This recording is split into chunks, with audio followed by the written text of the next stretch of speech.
Morning light in Moab always feels sacred. It slides across the desert like liquid gold, spilling over red cliffs, settling into canyons carved by time and wind. To the locals, it's a rhythm they never tire of. To travelers, it's otherworldly. In that endless space, where the La Salle Mountains crown the skyline and the Colorado River carves a shimmering path through stone, two women built a life that felt free, untamed, and unapologetically their own. Kylen Schulte was born for places like this. Wild-hearted, sharp-eyed, a tangle of silver jewelry and tie-dye, she was the kind of person who could coax a smile out of anyone. Her friends called her Rainbow Kylen, a spirit of color in a landscape of rust and ochre. Born in Vail, Colorado, in 1996, she'd grown up between mountains and wanderers, raised by her father, Sean Paul Schulte, who taught her that life's richest moments often came unplanned. She loved music, animals, and people who lived off the grid. Even as a kid, she dreamed of a life that wasn't boxed in. She met Crystal Turner years later, older, steadier, but just as free. Crystal, born in 1983 in Hot Springs, Arkansas, had spent much of her life wandering from job to job, city to city. She'd been a waitress, a mechanic, a traveler, and a dreamer. Where Kylen's world was painted in bright watercolor swirls, Crystal's was built on grit and compassion. She had a dry sense of humor, loved campfires, and had a way of making silence feel safe. When they met in Moab, it was instant. Two souls who recognized something wild in each other. They married in the spring of 2021 in an intimate ceremony that felt more like a promise to the universe than paperwork. They called each other wife, with the giddy insistence of teenagers, and told everyone who would listen that they'd found their person. They lived simply, often staying in their van or camping near town, working seasonal jobs at local places like the Moonflower Community Cooperative and McDonald's, saving money, and dreaming of building a permanent tiny home. Their friends said they radiated something rare, the kind of love that made people around them believe again. To understand Kylen and Crystal is to understand Moab itself, a small desert town where tourists came for the red rock trails and locals stayed for the freedom. The place buzzed with climbers, artists, wanderers, and seekers. It was the kind of community that noticed when someone didn't show up for work or when a familiar van wasn't parked in its usual spot by the creek. The people there lived close to the land. They noticed small shifts, the way the wind changed before rain, the way headlights moved at night on roads that should have been empty. That summer, 2021, the desert felt alive again after a long pandemic stillness. The national parks overflowed with travelers. Vans lined the highway pullouts. Kylen and Crystal spent their days working and their evenings exploring the mountains, driving their silver Kia through back roads with the windows down and music up. They camped under the stars in the La Salle Range, about an hour from town, up winding roads that cut through alpine forests and meadows. It was their escape, their peace. They had a small campsite near Warner Lake, tucked away between aspens and pines. It wasn't much, just a tent, a hammock, and a fire ring, but it was theirs to their friends. They were a fixture of Moab life. The smiling couple always together, always kind. At the Moonflower Co-op, customers remember Kylen's laugh, how she'd chat about crystals, good coffee, and road trips. Crystal, more reserved, often picked her up after shifts, leaning against the car in the evening sun, always waiting, always protective. They were happy, by all accounts, deeply so. Then came August 2021, when the air fell off in Moab. It was dry, tense, almost electric. Locals noticed more strangers drifting through town, seasonal workers, campers, and van lifers passing through. That wasn't unusual, but this year something felt different. There were stories of petty thefts, of unfamiliar faces lingering around campsites. Kylen and Crystal noticed it too. Days before they vanished, they told friends something that would later chill everyone who heard it. There's a creepy guy camping near us. He's freaking us out. They talked about moving to another site, about being cautious. But the La Salles were their sanctuary, and Moab had always felt safe. Their last weekend alive was ordinary on the surface. They spent time at Woody's Tavern with friends, laughing, playing pool. Kylen wore her favorite overalls and bandana. Crystal had a beer in her hand, smiling softly as she watched her wife talk. That night, they told friends they were heading back to camp, but mentioned the creepy guy again, how he seemed to follow them, how he made them uneasy. Nobody thought much of it. In Moab, odd people came and went all the time. The couple promised to check in soon, but the next day, August 14th, texts to Kylen went unanswered. Friends assumed they were off-grid. Bad reception was common in the mountains. Then came Monday, August 16th. Kylen didn't show up for her shift at the co-op. Crystal didn't show up for work either. Calls went straight to voicemail. The first ripples of worry moved through town. By that evening, friends were driving up toward the La Salles, retracing roads they knew by heart. When they reached the couple's usual campsite, they found nothing. No van, no sign of them in Moab. Word travels faster than wind. By nightfall, the whole town seemed to know that the women were missing. Locals formed search parties, and Kylen's father, Jean-Paul Schulte, immediately began coordinating efforts from Montana, where he lived. He started calling anyone he could think of, law enforcement, volunteers, even local psychics. Something's wrong, he kept repeating. They're out there, and they need help. For 3 days, searchers combed the canyons, creek beds, and forest roads. They used ATVs and drones, shouting their names into the wilderness. Nothing. Each night, the mountains swallowed their voices and gave nothing back. Then came the morning of August 18th, 2021. A family friend named Cindy Sue Hunter was out searching near the South Mesa area of the La Salle Mountains, guided by Sean Paul over the phone. She'd promised Kylen's father she wouldn't stop until she found them. Driving slowly through the dense forest roads, she noticed a flash of silver. Their Kia parked off a rough dirt path. She pulled over, heart pounding. Calling their names, she stepped deeper into the brush, and then, near a stream, she saw something. 2 bodies, lying close together in the tall grass, partially covered. Both women had been shot multiple times. The scene was silent, surrounded by trees, the air heavy and still. Cindy's scream carried across the mountain, breaking the calm of the Utah morning. When news hit Moab, it felt like the sky cracked open. The Moab girls, as people called them, were gone. 2 women who embodied everything beautiful about the place, freedom, kindness, simplicity, had been murdered in the very mountains they loved. The shock was immediate, visceral. Vigils sprang up across town. Candles flickered outside the co-op. Flowers piled up beneath a sign that read, "Love wins, always." Detectives from the Grand County Sheriff's Office and the Utah State Bureau of Investigation arrived at the scene. The area was remote, quiet, and eerily untouched. The evidence was grim. Shell casings, tire tracks, no signs of robbery or sexual assault.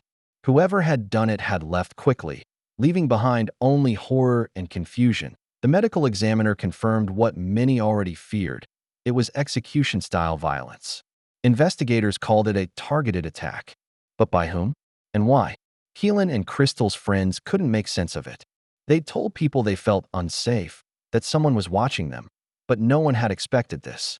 In a place where everyone seemed to know everyone, how could something so monstrous happen unnoticed? Moab's peace was shattered. The desert had secrets no one wanted to believe existed. As the sun set over the red cliffs that week, the colors of the sky seemed cruelly beautiful, the same reds and purples Kylen loved to photograph.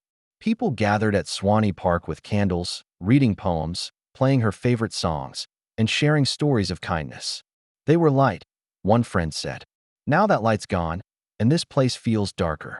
What no one knew yet was that the darkness had a face, one that had already slipped away from Moab, unnoticed. The morning after the bodies of Kylen Schulte and Crystal Turner were found, the mountains above Moab fell silent. The area that had once echoed with laughter, guitars, and campfire stories was now wrapped in police tape and the low hum of generators powering forensic lights. Officers from the Grand County Sheriff's Office, the Utah State Bureau of Investigation, and federal partners stood in the clearing, carefully mapping every inch of ground. The Kia Soul sat off the dirt road exactly where the friend who'd found them had described it. Doors locked, keys still inside, camping gear undisturbed. Around it, the earth told a story no one wanted to hear. The women had been dead for several days. Rain had come and gone, washing away traces of scent that might have helped dogs track a killer. But there were clues, the way the bodies lay close together, as if they had been surprised, ambushed. Shell casings from a 9mm handgun lay scattered nearby.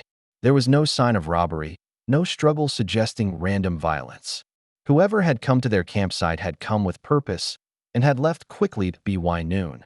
The sheriff, Stephen White, briefed reporters gathered at the base of the mountain. His voice was low, his expression tight. "This was a targeted act of violence," he said. "We have two wonderful people who are no longer with us, and we're doing everything possible to find out who's responsible." Behind him, the red cliffs loomed like walls. The statement was short. The questions were many. Back in town, grief mingled with fear. Moab was small enough that almost everyone had seen Kylen and Crystal at some point. The smiling couple in the silver Kia, the two women who sold produce at the co-op or picked up coffee near Main Street. The thought that someone had followed them into the woods and murdered them was unbearable. Strangers stopped one another on the sidewalk to talk about safety, about how the desert suddenly felt different. At the Moonflower Co-op, a hand-drawn sign hung on the door. "Closed for mourning. Love each other fiercely." Detectives worked in 12-hour shifts, tracing the women's last known movements. On August 13th, they had been seen at Woody's Tavern around 9 p.m. Witnesses recalled them leaving together, laughing, mentioning they were heading back up to their camp in the La Salles. After that, they vanished from public view. Their phones went silent. Somewhere between town and that narrow dirt road, they crossed paths with death. Investigators canvassed every campsite within several miles. Rangers and volunteers scoured the back roads, looking for anyone who might have seen a stranger or heard gunfire. A few remembered something odd: a lone man camping nearby, aggressive, watching other campers too closely. Kylen had mentioned him to friends days earlier, calling him creepy. It became the investigation's first solid lead: the unknown man in the woods. Descriptions were vague: white male, medium build, possibly driving a pickup. In Moab, that matched half the population.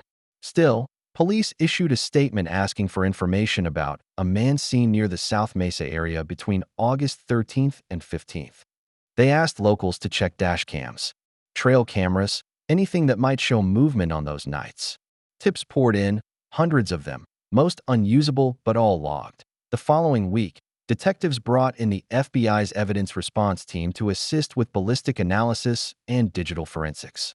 Agents examined the women's phones and laptops, looking for messages that might hint at threats or arguments. Nothing. Their lives were open books: work, friends, travel, love. No enemies, no debts, no disputes. The absence of motive was as chilling as the crime itself. The small sheriff's office was overwhelmed. Volunteers cooked meals for investigators, and the community raised funds for a memorial. Candlelight vigils filled Swanee Park, where friends read poems about freedom and fear. Kylen's father, Sean Paul Schulte, drove down from Montana to meet with detectives. His grief turned to focus. He started his own search network, The Seekers, coordinating with locals on social media. "I can't sit still while my kid's killer is walking free," he said. He would become a fixture in the months to come, an exhausted man driving mountain roads, posting updates, chasing rumors. Refusing to let the case fade. As August turned to September, the investigation widened. Detectives began reviewing recent incidents in and around Moab. That same week, just blocks from where Kylen worked, another story was dominating headlines: the disappearance of Gabby Petito and her fiancé, Brian Laundrie, last seen in Utah before traveling north. For a brief moment, the national spotlight swung toward Moab again, and internet sleuths rushed to connect the two cases. Police were cautious. The timeline overlapped geographically. Gabby and Brian had been in the area just days before Kylen and Crystal were killed, but no evidence linked the events. "Different circumstances, different victims," Sheriff White said. "We can't confuse speculation with investigation." Still, the proximity fueled rumors that would persist for months. Meanwhile, forensic testing moved slowly but methodically. The Utah State Crime Lab confirmed the bullets and casings were all fired from the same 9mm pistol, likely a common model used for personal defense. No fingerprints, no DNA other than the victims. The killer had been careful, or lucky.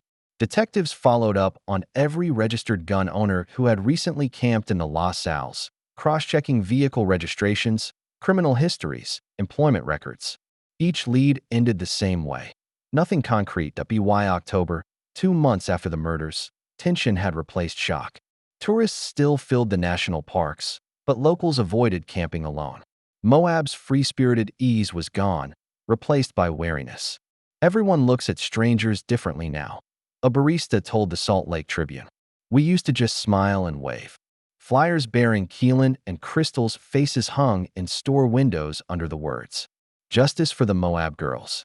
Detectives began to wonder if the killer was no stranger at all, perhaps someone who'd worked seasonal jobs around town, someone who had already left. They quietly compiled lists of former employees from area businesses, especially those near the couple's last known stops. It was tedious work, but eventually one name stood out: Adam Pinkasiewicz, a mechanic who had briefly worked at the McDonald's where Crystal had been employed. He'd quit abruptly days after the murders and left Utah. At the time, that detail barely registered. People came and went constantly in Moab. But by winter, as the investigation dragged on, the lead returned to the surface. Detectives tracked his former address, learned he'd moved to Grantsville, Utah, and later to another state. They attempted to contact him for questioning, but he was already gone again. No warrant, no direct evidence, just a name, a disappearance, and a timing that felt too close to coincidence. They filed his information under persons of interest and moved on. Throughout 2022, Kylen Schulte kept the public's attention alive. He organized weekly live streams from Moab, updating viewers on search efforts, urging tips, and thanking volunteers. His voice cracked each time he said their names, but he kept going. Someone out there knows, he'd repeat, and they'll slip up. The determination of one father kept the story from fading into the desert wind. Then, in May 2022, nearly 9 months after the murders, the case took a quiet but crucial turn. Detectives received information that Adam Pinkasiewicz had died by suicide in Colorado earlier that year. When investigators retraced his steps, they uncovered statements he'd allegedly made to acquaintances, comments about being in the La Salle Mountains the weekend of the murders, about knowing the women, even about killing them. Those statements were secondhand but consistent, and for detectives who had chased shadows for months, they pointed to something solid at last. Forensic reanalysis of evidence from the crime scene couldn't conclusively tie him to the murders. His weapon was never recovered, but his movements, employment history, and remarks all fit the pattern. In May 2022, the Grand County Sheriff's Office publicly named Adam Pinkasiewicz as the primary suspect. Sheriff White announced that he had acted alone, that investigators had found corroborating evidence placing him near the crime scene, and that the case would remain open only for formal documentation. The statement ended with words that Moab had waited to hear for almost a year. "We believe we have solved this case." The relief was muted. The man accused was dead. There would be no trial, no confession in open court, no chance for the families to ask why. For some, that absence of closure hurt almost as much as the crime itself. Still, the announcement allowed Moab to breathe again. Candles burned at Swanee Park that night, not in protest, but in peace. In the months after, investigators released more details. Pinkasiewicz, 45, had been transient, living out of his vehicle, struggling with mental health issues. He'd known Crystal casually through work, had told others he disliked her, and had spoken of leaving town after doing something bad. His suicide note, found in Colorado, hinted at guilt but gave no specifics. It was enough for detectives to close the circle. The women's families were notified first. Kylen, on camera that night, said simply, "I forgive him. I just wanted the truth." The desert slowly began to heal. Tourists returned. Laughter returned to bars. But reminders lingered everywhere. 2 crosses near the La Salle trailhead, murals in town, bracelets reading "Love Wins." The Moab community had lost more than 2 lives. It had lost a sense of invincibility. The case had shown that even in paradise, darkness can arrive quietly. The weeks after Kylen Schulte and Crystal Turner's murders turned Moab into something unrecognizable. The town that usually pulsed with laughter, bikes, and the slow rhythm of river life now moved like a ghost of itself. There was fear in every eye, whispers in every store, and a restlessness that even the desert wind couldn't scatter. Moab had always been a place people came to escape, the kind of town where no one locked their doors, where van dwellers slept under the stars without worry. But now, even the stars felt too quiet. At first, investigators had little more than a pair of dates, a few footprints, and a whisper of a man in the woods. The Grand County Sheriff's Office worked with the Utah State Bureau of Investigation to comb the mountain range for weeks. They photographed tire marks, took soil samples, logged GPS coordinates, and interviewed anyone who had camped in the Los Al's between August 13th and 15th. The results were the same.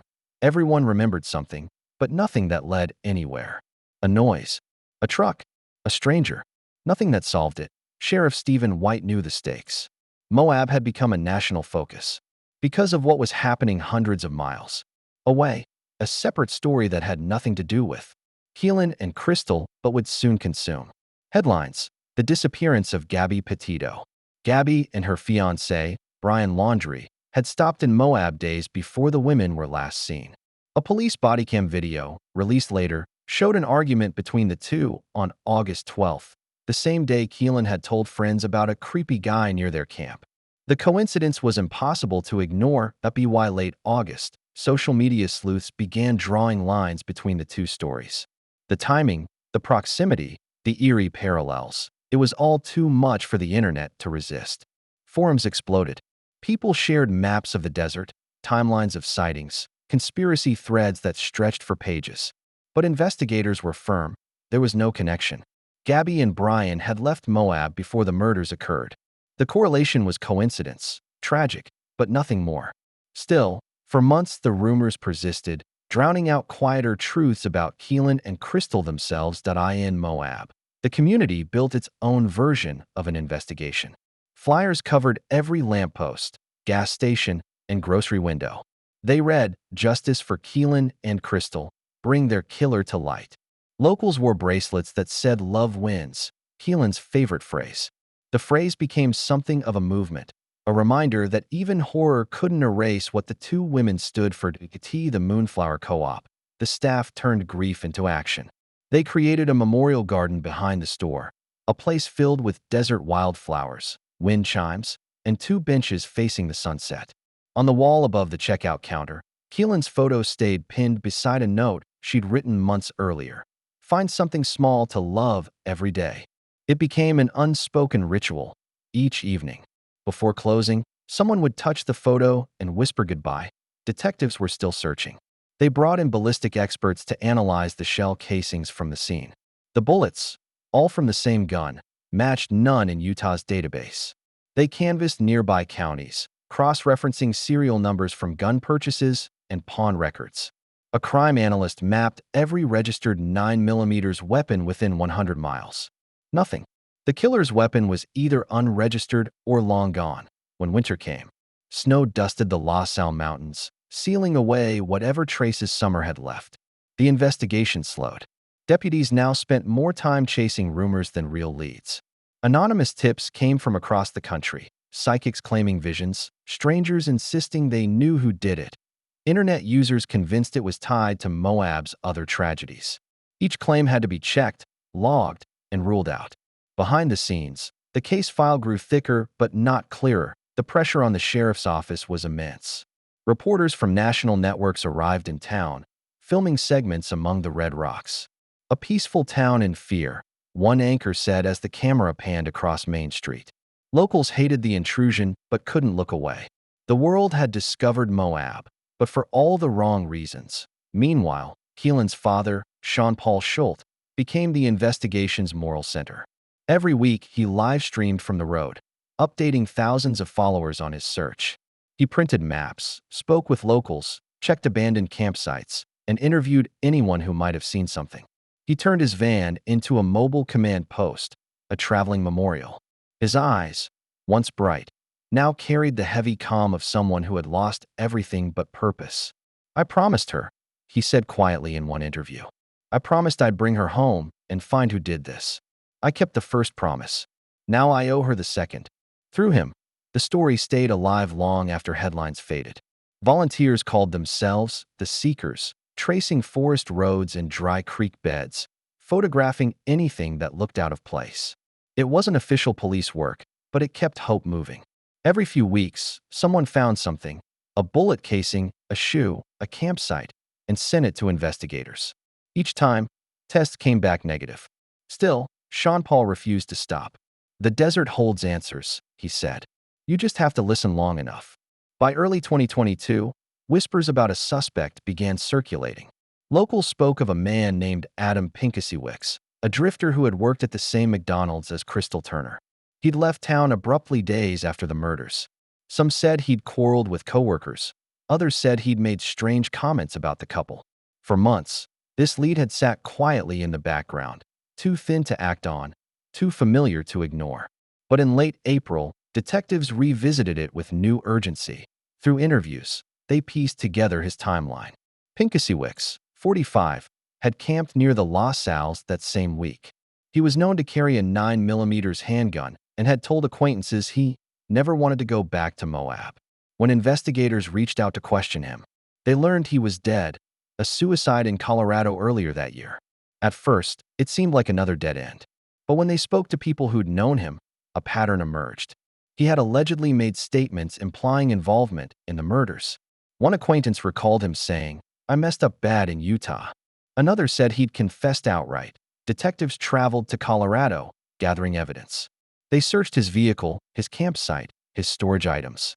No murder weapon was ever found, but forensic data placed him near Moab around the time of the killings. Combined with his self-incriminating remarks and his proximity to the victims, the pattern was enough.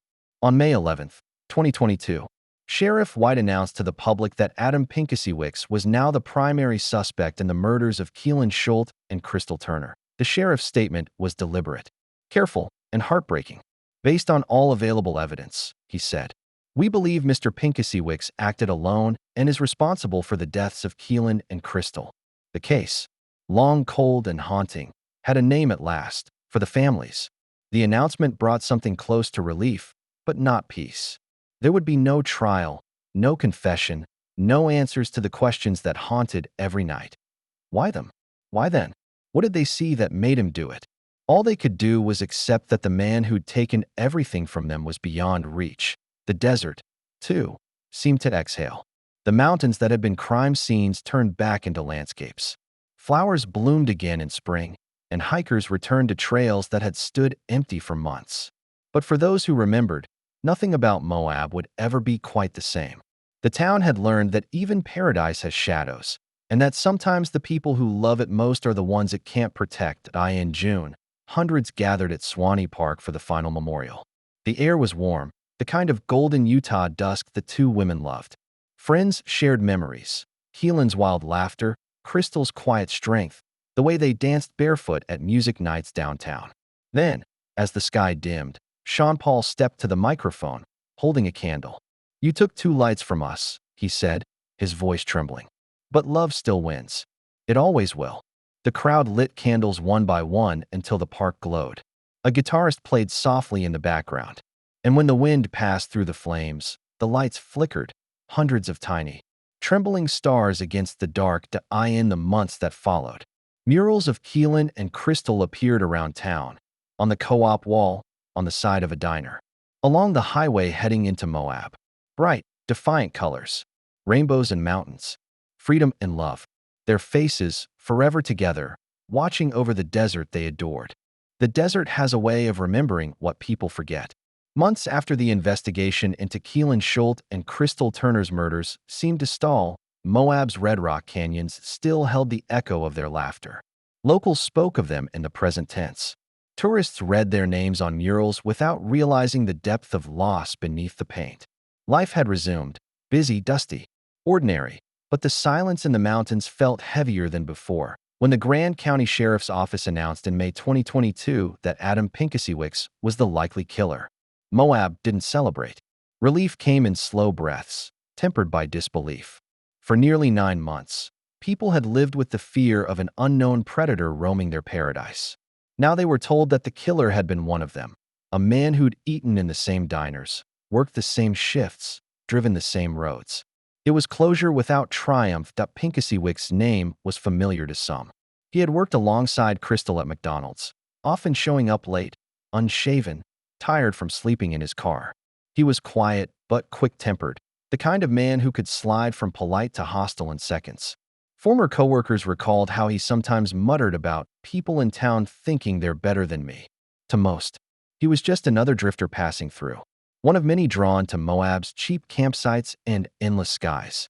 No one imagined that behind that ordinariness hid the capacity for something monstrous. Detectives traced his last weeks in Utah. Phone data placed him near the South Mesa area of the La Salle Mountains the same weekend the women disappeared. He left Moab abruptly after the killings, abandoning his campsite, quitting his job without notice. 2 months later, he resurfaced briefly in Grantsville, Utah, then in Colorado, living out of his vehicle. There, according to witnesses, he began to unravel, paranoid, sleepless, and speaking of violence. One acquaintance told investigators he confessed to hurting 2 women in Moab. Another said he kept repeating, "I can't go back there." In early 2022, he took his own life. When police recovered his belongings, they found writings that hinted at guilt but offered no explanation. The evidence, though circumstantial, formed a coherent picture. His presence near the crime scene, his sudden departure, his confessions, and his access to a 9mm handgun all aligned. Sheriff White's public statement was measured but final. While we cannot prosecute a deceased individual, we are confident in our conclusion that Mr. Pinkasiewicz acted alone. The case was effectively closed, though not officially solved in the way families hoped for. No courtroom, no verdict, no moment of reckoning. For Sean Paul Schulte, Kylen's father, the news landed like quiet thunder. He had spent months driving mountain roads, following dead-end tips, running a YouTube channel called The Seekers to keep his daughter's story alive. Now the chase was over, but peace still felt far away. "You think closure means the pain stops," he said to a reporter. "It doesn't. It just changes shape." Still, he thanked the detectives who had refused to give up. "They listened," he said. "They brought us the truth, even if it hurts." Crystal's relatives echoed the same bittersweet gratitude. "At least we know," one cousin said. "At least the world remembers who they were." In small-town papers across Utah, headlines carried their faces one last time. And then, slowly, the cycle of news moved on, but Moab didn't. Every summer since, the community has held a Love Wins vigil in Swanee Park. People arrive with candles, guitars, and stories. Someone always brings dogs. The couple adored them, and the animals wander among the crowd, tails wagging in the warm dusk. Sean Paul reads a short poem, then falls silent as everyone raises their candles toward the red cliffs. The words "Love Wins" glow faintly against the dark, a small defiance against the violence that tried to erase them. Investigators occasionally revisit the file, checking for any untested evidence. They know the odds of finding more are slim, but they keep it open in name. The crime lab still holds the shell casings, sealed and labeled. The last physical remnants of that night in August 2021, the sheriff keeps a photo of Kylen and Crystal on his desk, a reminder of why small departments fight long battles. The broader story of the Moab murders became a lesson far beyond Utah. In training seminars for rural law enforcement, instructors use it to discuss the complexity of cases in transient tourist towns, places where suspects vanish into the constant flow of travelers. In journalism classrooms, it's cited alongside the Petito coverage as a cautionary tale about media overshadowing, how one tragedy can eclipse another, how visibility can hinge on timing and scale. But for those who knew the women, the academic lessons mean little. What remains is the memory of 2 lives lived freely, if briefly, beneath the desert sky. In 2023, a group of local artists painted a mural on a retaining wall near Main Street. It showed Kylen and Crystal sitting side by side on a mountainside, their hands intertwined, the La Salles rising behind them in soft pastels. Above them, in looping script, the words "Love Wins, Always." The project took 3 weeks. The paint baked under the sun, faded, was touched up again. It became a landmark. Tourists stop for photos, unaware of the weight behind the image. Locals nod quietly when they pass. For Moab, the mural is both wound and balm. Sean Paul still drives his old van through town now and then, visiting the co-op where his daughter once worked. The employees greet him like family. Sometimes he brings fresh wildflowers from the mountains and sets them by her photo. He says the same words each time. "Hi, baby, we're okay down here." Then he walks back into the sunlight. The desert doesn't give answers easily, but it gives perspective. Standing at the edge of the Los Sals, you can see forever, red cliffs stretching to the horizon, sky so wide it makes grief feel small. That's where friends scattered the last of the women's ashes, beneath aspens that whisper in the wind. They say on quiet evenings, if you listen, you can almost hear laughter echoing through the trees. Two free spirits met in a place built for freedom. They built a life from nothing but love and open air, and though violence took them, the love they left behind reshaped an entire town. Moab learned that beauty and danger can live side by side, that trust can shatter, and that healing can still bloom from the dust when the sun sets over the canyon. The cliffs blaze with color, orange to crimson to purple, and for a brief moment the desert looks alive again. It's the same light Kylen once photographed, the same horizon crystal called home. And in that light, their story still lingers. Two women who chose joy, who found each other in the wild, and whose memory reminds everyone that love, even broken by violence, still wins.